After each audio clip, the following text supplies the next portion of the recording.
Hello and welcome everyone to Let's Talk Inclusion on the fascinating topic of neurodiversity and mental health. I'm your host Manobina Chakraborty and I'm excited to be joined by two esteemed guests, Elizabeth Takyi from London and Pallavi Mallick from Dubai. Hello Elizabeth. Hi Pallavi. So Hi, hello everybody. Hi everyone, it's lovely to see you all here. So today, our aim is to increase awareness, promote understanding, and provide practical insights for supporting neurodiverse individuals. Let me give you a brief introduction of our guest, Elizabeth Takyi. Elizabeth was diagnosed with dyslexia, dyspraxia, and Island syndrome in her adulthood. She was diagnosed with dyscalculia in 2019 and with ADHD only this year. Elizabeth successfully ran a charitable organization based in London for 6.5 years till the last year. After identifying a gap in support services, she took it upon herself to support adults with dyslexia and other specific learning difficulties who want to start their own business or go back to further education or improve their employability skills. Am I right, Elizabeth? That's correct. Yeah, absolutely correct. Is there anything that I have missed? No, no. Thank you. So now to Pallavi Mallick. Pallavi has worked as head of inclusion SENCO in many schools in Dubai and has been in the field of spatial and inclusive education for more than 15 years now. She is also a New England Association of Schools and Colleges NEASC visitor, a master's degree holder of the University of Roehampton, London. Pallavi's expertise lies in early intervention, dyslexia, autism, and various neurodevelopmental differences. She has completed CPT 3A qualifications for access arrangements and recently completed NPQSL from UCL London. Pallavi, would you like to add something to this intro? Just will correct Manobina, it's Roehampton University, and I've also worked across curriculums, be it British, IB, American, Indian. So Yeah. and yeah. Okay. Thank you. Thank you. Thank you very much. Now let's come to the topic of this session. Let me give a brief intro to my viewers about neurodiversity and mental health. Both mental health and neurodiversity are concepts that have been receiving a large amount of attention in the news recently. But how are they related and what is the difference between the two? Let's start with mental health. The concept of mental health is one that pretty much everyone is familiar with these days, typically including a person's psychological, emotional, and social well being. It shapes the way an individual thinks, feels, behaves, and interacts with others. When a person's mental health is less than stellar, it can make it difficult to function at home, work, school, or in the community. While there are more than 200 types of mental health disorders, anxiety and depression are some of the most common diagnoses, varying in their presentation from mild to severe. Other conditions may include chronic psychiatric disabilities such as bipolar disorder, schizophrenia, obsessive compulsive disorder, post traumatic stress disorder, or substance use disorders. Neurodiversity, on the other hand, is not a mental health condition. Judy Singer, an Australian sociologist, first coined the term in the 1990s by describing the natural difference in the way our brains work. Singer captured the idea that all individuals work, think, and communicate differently.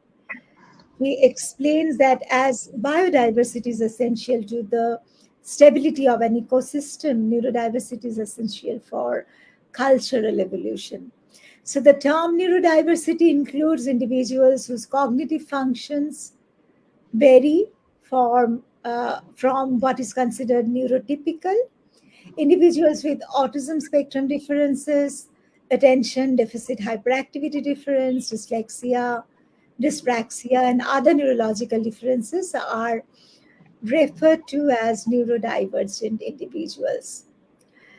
And research shows that around 10 to 20% of the population is considered to be neurodivergent. Now, Elizabeth, my question to you is, how are neurodiversity and mental health interconnected? Okay, thank you, everybody. And thank you, Manobina, for such a great opportunity to be able to be part of this live event. Now, the question is, how does neurodiversity and mental health interconnect? Neurodiversity in itself, it's, for example, I'll give you an example of my lived experience. So when I was diagnosed with dyslexia, I'll be very honest with you, I was so much in denial. I didn't even want to accept that I had dyslexia. But it is what it is. And I was diagnosed with it. And it was either I accept it and move on and get the help I need, or I continue to live in denial for quite some time. Now, particularly from the Asian and I would say from the Black community, these kind of conditions are something that we tend to kind of maybe sometimes shy away from it due to cultural barriers and so forth. So back to the question that you asked, where the two interlink. So with the dyslexia, for me, because I was in hiding and denial and didn't want to accept, it had a huge impact on me, particularly in the workplace, because I had to kind of be hiding all the time. And if you're somebody who's living in fear, let's say, because for me it was like fearful of being found out, what contributes to that is the fact that you're living in sort of fear and hiding and the panic that comes with the fear of being found out. That in itself can have a huge mental health impact on you because you're not being yourself. You're worried about people finding out. You're worried about not being able to spell a certain word. You're worried about, perception of other people. So the dyslexia itself isn't the mental health, it's the repercussions of it and what it can do to your mental well-being. And I think for me, even up till now that I've accepted that, listen, I do have dyslexia, it is challenging for me. There are times where if I can't spell a certain word, or if my memory, for example, I'm very forgetful, and that's not deliberate, it's just because I'm not processing information very quickly, I will forget things. And the conditions I've been diagnosed with is dyslexia, dyspraxia, dyscalculia, ADHD, and Erling syndrome. Now, the dyslexia itself is memory retention and processing of information and trying to remember. Dyspraxia also affects me in so many ways of remembering as well. Your video is frozen. Can you hear me? Are you there, Elizabeth? Can you hear me? Can you Yeah, we see can her, hear you. Pallavi? Yeah. Yeah, I Yeah. can. I can The see it video now. is frozen, Elizabeth. Oh, okay. So is that better? Is it okay now? Not for me. It's Video not is frozen. Oh, I think Manobina is frozen for you, but is it frozen for you, Pelva? No, it's not No. frozen for me. Yeah, I can hear you well and see So you. should I continue to speak or? Yeah. It's fine for me. Manobina, can you see me and hear me? Now it's fine now. It's fine now. Yeah, please Okay. carry on. So in other words, what I was trying to say I to think it's Chakraborty. better if you reconnect. Oh, you want me to reconnect? Elizabeth, it's better if you could reconnect. Oh, you want me to reconnect again? So should I leave and come back? Should I leave and come back? What should I do in that? Manobina, it's fine for me. So I think the audience can see her. Hello, your Maybe- video is frozen. No, it's fine. It's fine for us, isn't it? Because I can see. How do you pronounce your name? Pelvina. It's Yeah, Pallavi. if you can just Pallavi. write in the comment section if you can see. I think there's a Yeah. problem in my connection. as well. I think it's your connection. Yeah, I think I'll continue. Just a I'll just minute. continue and maybe you can rejoin us. So, in other words, the point I was trying to make was it's not so much the dyslexia diagnosis that causes the mental health, it's the repercussion and the help that sometimes we don't seek or we don't go for. That's what can actually contribute to the anxiety, the depression, and so forth. So I think I will actually leave it there because the example I've given is from my lived experience of trying to live the fear of being found out, the fact that I have to process that, yes, there is dyslexia and I need help. And also, to be honest with you, sometimes as well, not being able to do certain things. Like, for example, part of my dyspraxia or dyslexia could be either one of them. It's like I get worried about maybe going to somewhere in the first place. So I may be going to a certain place and driving with my left and right, knowing where I'm going, reading the street maps, that puts me in some form of fear sometimes. And I tend to make lots of mistakes. So I want to differentiate the difference between being diagnosed with dyslexia is one thing, but having the anxiety, the depression, and all the other things that go with it contributes to the mental health of having dyslexia. So I'll leave it there. Mhm, Thank you. Thank you very much, Elizabeth. mhm.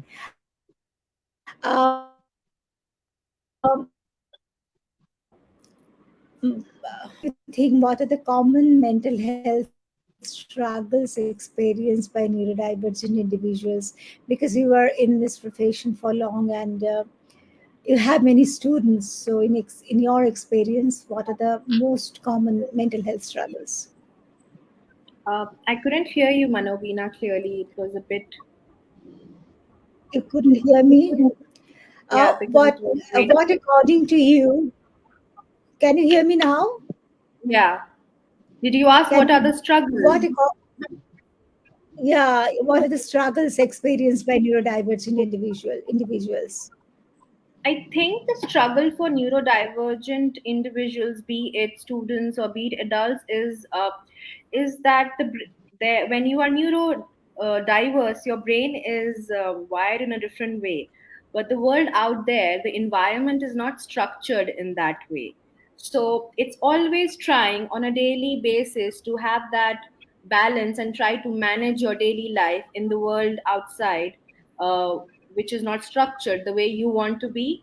So I've just taken an example of if you are having autism and you are going to a mall, and it's a weekend and it's a very busy day. If you take malls in Dubai, you can experience a lot of sensory issues. You can have so many other things going around with you, which is sometimes so difficult to manage.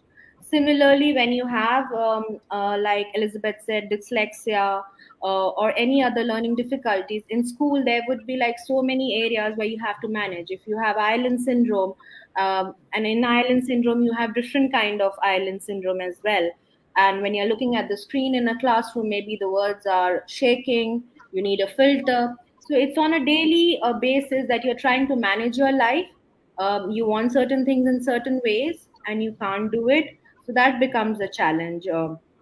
Also forming friendship groups, like especially when you are in the secondary, I think forming friendship groups can be a challenge, so that can be a struggle on a daily basis. And due to that, you can it can lead to bullying or depression or anxiety. So like Elizabeth said, the diagnosis is one thing, and then coping with it and managing your daily life can be a struggle for on a daily basis.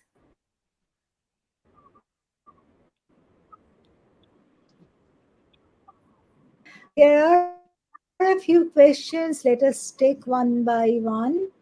How does Shilp Koreshwar, how does neurodiversity impact an individual's mental well-being? Would you like to take it, Elizabeth? So how does neurodiversity impact on individual mental well-being? Um, to be honest with you, just like um Parveen, sorry, I'm so bad with names. Parvina? Pallavi. Manobina. Pallavi. Pallavi. Oh, Pallavi. Pallavi. Pallavi and Manobina. So you know why I'll get it mixed up, because this is part Yeah, of my dyslexia. You know that, don't yeah, you? yeah. Yeah, because is trying to pronounce words how they spelt and everything. But if I Yeah. just say what my colleague, if I can use that word, said, Yeah. um, what Pallavi just said, it's, for example, with all the different diagnoses I've got, I'm looking at, let's talk about ADHD for now. So I'm not able to focus on one thing sometimes at a time, or I get really bored of doing one thing and I want to move on to do another. My brain is working so fast that I want to do everything. And sometimes what I find is that I'm not able to do everything. So when I'm not able to fulfill a certain task, I'll sit back and think, I really wanted to do that because I wanted to hyper focus on just that. Because I couldn't, it brings me down sometimes, and it makes me feel, I can use the word, it makes me feel like I haven't completed a task. And that takes me back sometimes to when I was younger and not being able to achieve certain things in life. And it sets me back so much that it has a huge impact on my mental well-being for that. I can say for that day, for that week, for that month, because I haven't been able to achieve what I said I wanted to do. That's not being lazy. That's not being the fact that you don't want to do it. It's just how the brain is so overworking that you're trying to cram in so many things at the same time and you haven't done what you were supposed to do. I will sit back and then I'll get a bit down about that. Or, for example, I'm trying to write a certain report or I'm trying to do certain written task. I can't even begin to spell certain words. And because I couldn't do that, it sets me back a bit. It makes me low. It makes me down. It's a bit like PTSD, like post-traumatic. And it takes me back to when I was young. And it kind of makes me feel like, why wasn't I able to do that? You know? And it can have a huge impact on your mental Yeah. well-being. Unless sometimes I have to say to myself, one thing at a time. So I'll finish today and go on to tomorrow. But if Yeah. my ADHD brain is not allowing me to do one thing at a time, it's telling me, of course you can do that, this, that, and this. But really, can I, realistically speaking, am I able to fulfill 20 things in a day? No, I can't do all those things in a day. So I'm training myself as an individual person to be able to do a day at a time rather than trying to do everything at a time. And that could be being a parent, that could be being, I'm a teacher myself. So I do sort of do mentoring for dyslexic people. That could be that. It could be the fact that I'm not able to, you know, try and do everything. And I'm doing everything. And of course, it's going to have a mental health impact on you. So to have a well-being balanced mind or life, we have to kind of say to ourselves that Rome wasn't built in a day. For that reason, it will be that report today. Tomorrow, I'll move on to the next task. Otherwise, you end up burnt out. And it's really important that we look back and think, we weren't programmed to tap into everything at once. Um, Yeah. it, and that's it. I'll leave it there. Yeah. Very true, very true. And I have seen some autistic persons, Elizabeth, since social interaction are challenging for them, this lead to increased stress, anxiety, and emotional difficulties. Yeah. So it happens in neurodiverse conditions. Would you like to add something to it, Pallavi? I think also, I mean, Elizabeth is giving like her examples, but working with students, I think it also, when you're in a school environment, it really impacts like in every area, your social interactions, your emotional well-being, also assessment time. Students are very different in a normal day-to-day classroom, but in times of assessment, sometimes you will see a different personality. And sometimes, for example, when students are on spectrum, it's very difficult for them to accept that they have made a mistake, or some of the students are perfectionist.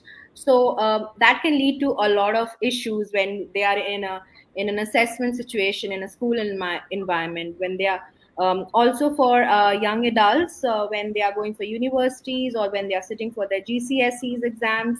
All this can lead to a lot of things, like social anxiety and just being in that exam environment. So it does impact on your well-being, like Elizabeth is saying, on a daily basis. The fear of not performing leads to a lot of things in life, and that affects the well-being in a longer run.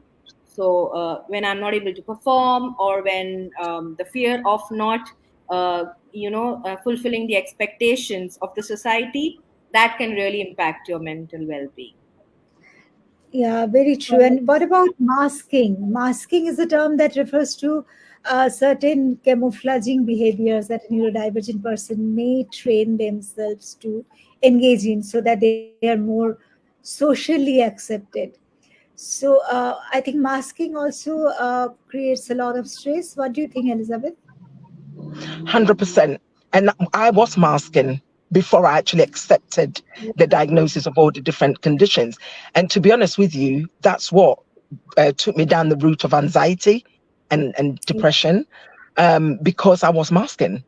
I wanted to be, in vertical commas, be like everybody else. I didn't want to be what the term special educational needs. I didn't want to be put in that box. I wanted to be Elizabeth. But it was difficult for me to be Elizabeth with all the labels that I have. Not that it was negative, but I didn't want to sit in the classroom, for example. Let's take myself back to the classroom. I didn't want to sit there with blue color overlay all over my work so I can read better. I didn't want to be able to wear my dark shades, and I call them shades, my dyslexia glasses, because then I look different from everybody else. I didn't want to be taken out the classroom to go and study somewhere else. And even in my adulthood, when I was at university, a lot of my friends would say, "Oh, so you're going into a different room to learn because you can't focus with noise around you." I didn't want that. I wanted to be accepted like everyone else. But how can I be accepted like everyone else when I have 4 or 5 different labels? And I wear my labels with pride, by the way. I just want to say that I'm 100% pride in me for having all those labels. Well, those labels have made me who I am today. Can you imagine struggling to, perform in education system where you're not catching up with everybody else, but you don't know why you're not catching up? That really was breaking my heart until I was able to catch up and know, okay, I can use assistive technology. I can have one-to-one tuition. I can ask too many questions if I don't get it. I can use my dictaphone to record lectures. I can ask the teacher after, can I please speak to you after lectures? I can get my PowerPoints before going into lectures. All those things are a bonus for me. And, because I was masking previously, I couldn't get that help I needed. So I always say, whenever I go out to give talks, or if I do like come into programs like this, I always say that, look, seek the help, get the help, execute the help. Don't suffer in silence, because this is what causes the mental health breakdown. If you leave it alone and you do it by yourself. Yeah. So Mm-hmm. true, Very Elizabeth. Like when you're talking, I'm reflecting like how students can be, especially when they are teenagers, it's like a defense mechanism. And sometimes you will see students who have any kind of learning differences that verbally they are really strong. They will speak and speak and speak. And that's also a kind of defense mechanism, because they are sort of hiding that, that they are not able to write their thoughts on the paper or on word processor. They're not able to organize. You have those kind of students in the class, the perfect student who would say yes to everything from a teacher, would nod his or her head and say yes, like I know all the answers. That's masking in a classroom environment, to show that maybe he's not processed anything at the end of the class about the information which has been shared in the classroom. So it very well goes in context, especially in the secondary schools. When you're young adults, you want to hide things from your peers. You don't want to, like you're saying, you don't want to be coming for your pull out sessions, or not to go to a separate room, and which can lead to a lot of other things when they really want that support at the end. Okay. And here comes my next question. In what ways does society's perception of neurodiversity contribute to mental health challenges? What is your experience, Elizabeth? Can you break down that question for me? It was too much of a sentence for me. Break it down for me, please. Yeah. Society's perception about neurodiversity. Okay. About Now, does it contribute to mental health challenges for neurodivergent people? I can use an example of, I'm from obviously the Black community. I won't speak on behalf of, all Black communities, but I can speak from the community I'm from. So my parents are from West Africa, Ghana. Dyslexia and dyspraxia, ADHD, dyscalculia, autism, all those things will not have been a discussion around the dining table. And even up till now, I know some friends, some people that will say, don't accept that. It's a myth. Move on. Now, when you've got friends saying to you, or your friends or family members saying, well, perhaps if we go to church and pray, you can get rid of dyslexia. I've had people say, look, I can cure dyslexia for you. How are you going to do that? And it's a mindfulness, and it's, you hear all sorts of stories. That in itself can put pressure on the individual.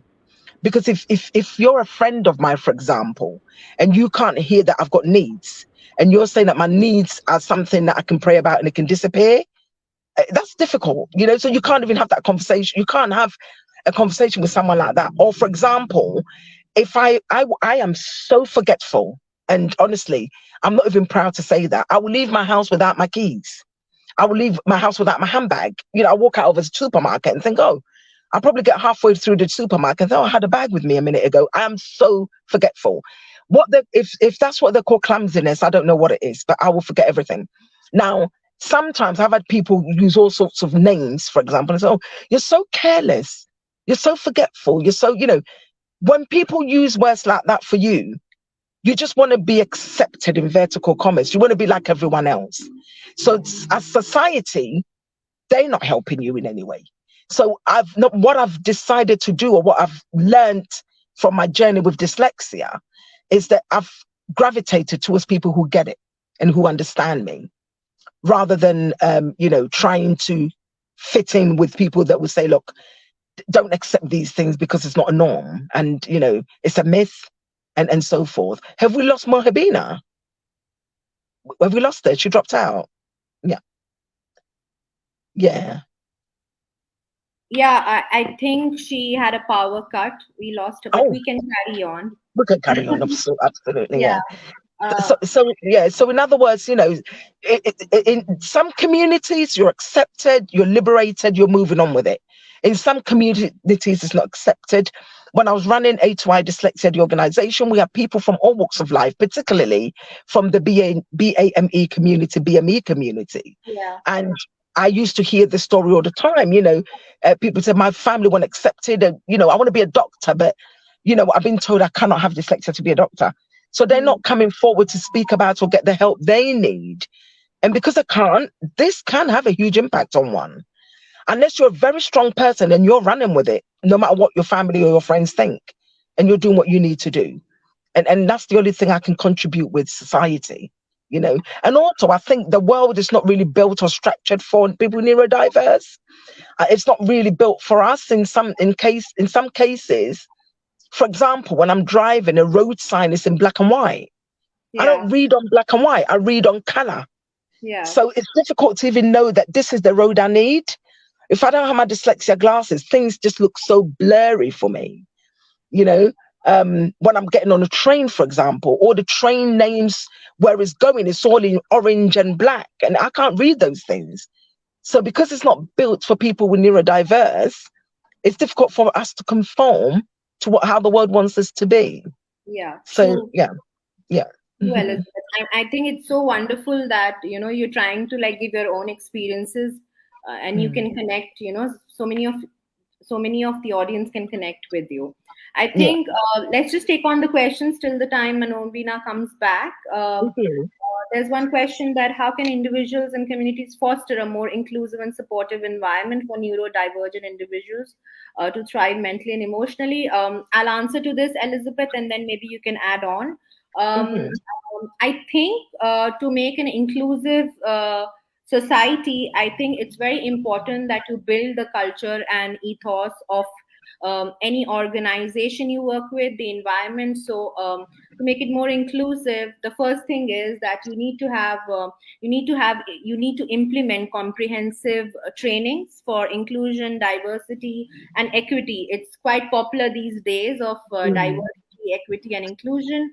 I think one of One of the popular things or suggestion which we can give these days are organizations are having trainings during their induction time, or it's built in their trainings that they need to have more trainings on diversity, equity, and inclusion. And building upon that, I think the policies have to be there to make this impact in the organizations. If your policies are in place to make and build inclusive schools, inclusive universities, inclusive cities, so I think that really helps to make an overall inclusive society at the end of the day. Would you like to add on this, Elizabeth? I totally agree with you. So the organization I work for at the moment, they're known as Neurobox, and you can find them on LinkedIn and also their website and everything. And one of the aims is to make workplaces neuro inclusive and um, workplace neuro inclusive, exactly. And that is the best way forward, because you HR managers, for example, in the workplace, HR managers, diversity and inclusion leaders, senior managers really need to be trained around what it's like to have a neuro inclusive workplace. So disability confident is one of the ways they're trying to get disability and level 1 to 3 for people to be able to learn about how you make a workplace neuro-inclusive. And once it's neuro-inclusive for neurodiverse people, it can also be inclusive for neurotypical people, because what works for dyslexics work for other people, whilst as what worked for neurotypical doesn't necessarily work for neurodiverse individuals. So I that's saw that's the part. Yeah, I so agree on that. Like, I keep telling the teachers in every school I've worked that, what works for a child with special needs or learning difference would work for all. So absolutely. absolutely, like, if we have an inclusive society, that would help like almost every other person Yeah. at the end of the day.